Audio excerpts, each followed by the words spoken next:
कोहिनूर जी, सबसे पहले मैं आपका हमारे चैनल नई उड़ान हिंदी में स्वागत करता हूं।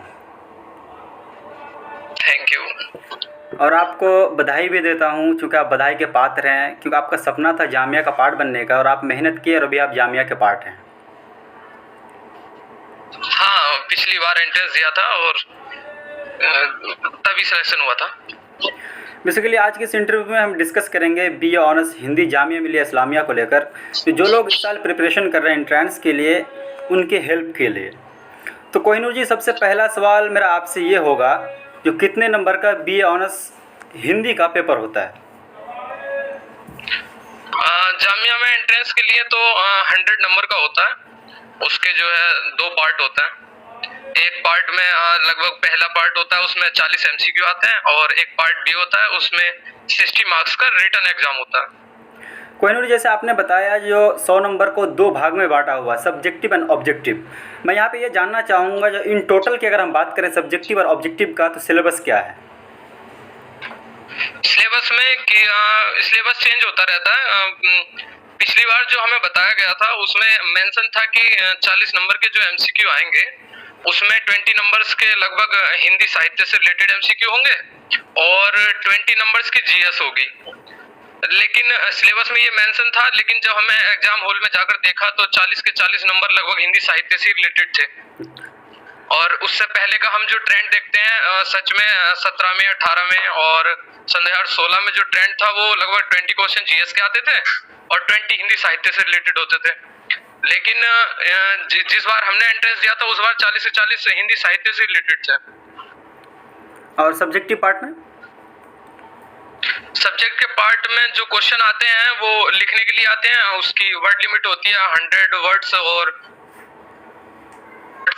लगभग 8 या 10 क्वेश्चन लिखने के लिए आते हैं और उसमें से 6 करने होते हैं। वो तो मतलब इजीली टैकल कर सकते हैं। तो मैं यहाँ पे जानना चाहूँगा जो सब्जेक्टिव में किस टाइप का क्वेश्चन, जैसे आपने ऑब्जेक्टिव के बारे में बताया जो हिंदी साहित्य से पूछा था, तो सब्जेक्टिव में किससे पूछा था क्वेश्चन? हाँ, हिंदी साहित्य से रिलेटेड आता है और उसमें की ये है कि उसमें दिया जाता है क्वेश्चन इस प्रकार से कि प्रेमचंद की कहानी कला के बारे में बताओ, और उसमें कई सारे ऐसे क्वेश्चन बनते हैं जैसे कि अपने पसंदीदा लेखक के बारे में बताओ या फिर पसंदीदा कहानी के बारे में बताओ। इस तरह के क्वेश्चन बनते हैं। तो कोहिनूर जी, अगर हम इन टोटल बात करें अभी तक जो अभी ये सिलेबस बताया आपने सिर्फ हिंदी साहित्य के बारे, तो मैं ये जानना ये चाहूँगा जो एमसीक्यूज़ के जो 40 क्वेश्चंस हैं, तो उसमें साहित्य के अलावा करंट अफेयर्स में हो, रीजनिंग में हो या फिर इंग्लिश में हो, इस टाइप का क्वेश्चन होता है क्या? नहीं नहीं, ऐसा कोई क्वेश्चन नहीं होता। 1-2 क्वेश्चन जीएस के हो सकते हैं, लेकिन 40 के 40 क्वेश्चन हिंदी साहित्य से रिलेटेड आते हैं। तो यहाँ पे जानना और चाहूँगा मैं जो इसके तैयारी के लिए, जामिया एंट्रेंस की तैयारी के लिए प्रॉपर कोई बुक आती है? प्रॉपर तो कोई बुक नहीं आती और मुझे लगता है कि कोई एक बुक पढ़ने के बाद 40 के 40 एमसीक्यू टैकल नहीं किए जा सकते। उसके लिए कि ये किया जा सकता है कि उसमें कई सारे जो एमसीक्यूज हैं वो क्लास 11th की हिंदी साहित्य की बुक से रिलेटेड होता है और कई सारे एमसीक्यू जो आते हैं वो क्लास 12th की हिंदी साहित्य की शुरुआती बुकलेट से आते हैं। तो यहाँ पे आप तो उसके लिए स्ट्रेटेजी की मैं अगर बात करूं तो इस तरह की जा सकती है कि उसमें सिलेबस दे रखा है हिंदी साहित्य का एंट्रेंस का। उसमें जो है ऐसा करना चाहिए जैसे उसमें हिस्ट्री ऑफ हिंदी लिटरेचर लिख रखा है, तो जिस तरह आदिकाल, भक्तिकाल और रीतिकाल है, आदिकाल में जिस तरह से सिद्धनाथ और रासो साहित्य हैं, उनके ऊपर क्या करना चाहिए, किसी भी कैंडिडेट को लगभग एक पेज के नोट्स बना लेने चाहिए। उसके प्रमुख कवि और किस काव्यधारा से रिलेटेड थे और क्या क्या रचनाएं थी, ये 3 चीजें जो है इम्पोर्टेंट है।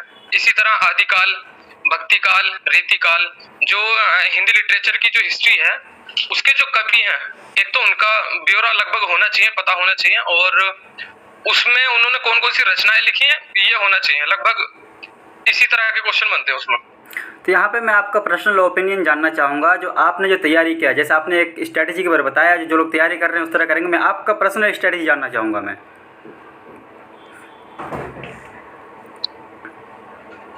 हाँ, हम लोगों को तो ये पता था कि लगभग 20 क्वेश्चन जो है जीएस के आएंगे और 20 क्वेश्चन हिंदी साहित्य से रिलेटेड आएंगे। हिंदी साहित्य के लिए जो मैंने किया था कि आदिकाल और भक्तिकाल रीतिकाल के कवियों का नाम लिख लिया था और उनकी रचनाएं लिख ली थी, और जैसे कि कहानी कला है, नाटक कला है और उपन्यास कला है, उनके जो संभावित जो प्रमुख कवि हैं और लेखक हैं उनके बारे में मैंने लिख लिया था, अलग से नोट्स बना लिए थे। और क्लास 12th की जो हिंदी साहित्य की जो बुक है उसके शुरू में लगभग 150-200 एमसीक्यू दे रखे हैं, उनको मैंने अच्छे से पढ़ लिया था। और जीएस के लिए प्रिपरेशन की थी, उसके लिए सामान्य ज्ञान की कोई भी एक पुस्तक ले सकते हैं। पहले वो ट्रेंड था लेकिन अब वो ट्रेंड नहीं है। लगभग 40 क्वेश्चन जब हिंदी साहित्य से आने हैं तो फिर जीएस पढ़ना भी नहीं चाहिए। कोहिनूर जी, यहाँ पे एक चीज़ और मैं जानना चाहूँगा, जो आपने प्रीवियस ईयर का क्वेश्चन पेपर देखा होगा, तो प्रीवियस ईयर के क्वेश्चन पेपर में और आपने जो अटेम्प्ट किया, दोनों में बेसिक अंतर क्या था? हाँ, इसके जामिया के जो एंट्रेंस है ना, उसके प्रीवियस ईयर में एक प्रॉब्लम है। जब हम किसी वेबसाइट से एंट्रेंस पेपर जो है डाउनलोड करते हैं तो उसमें जो एमसीक्यू शुरू के 40 आते हैं ना, वही डेटा हर कहीं से मिल पाता है। जो लिखने के क्वेश्चन आते हैं 60 नंबर्स के, वो असल में वो क्वेश्चन मिल नहीं पाते। वो जो एंट्रेंस की जो क्वेश्चन पेपर मिलता है वो एक बुकलेट होती है एंट्रेंस हॉल में। तो लगभग सन 2017, 18, 19 के हमें पार्ट बी के क्वेश्चन ही नहीं मिल पाए थे।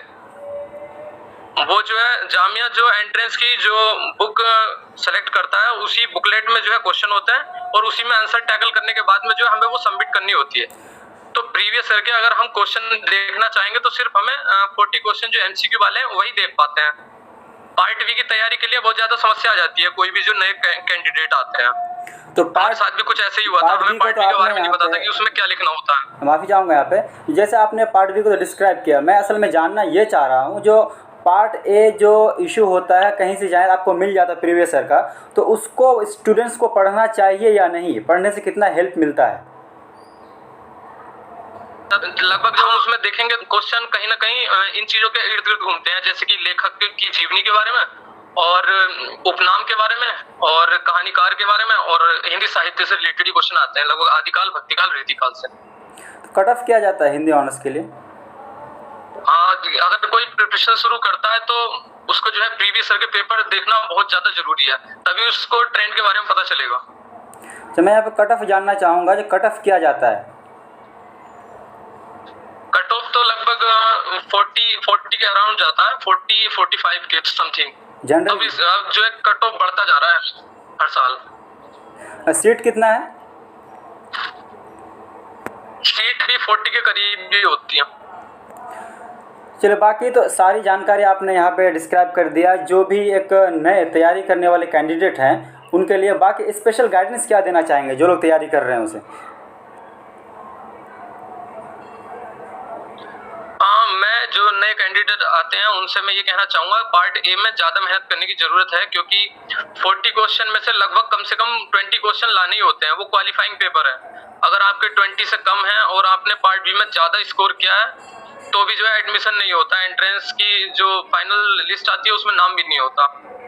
उसमें कम से कम 20 नंबर लाने जरूरी होते हैं और नए कैंडिडेट को ये लगभग पता नहीं होती है बात।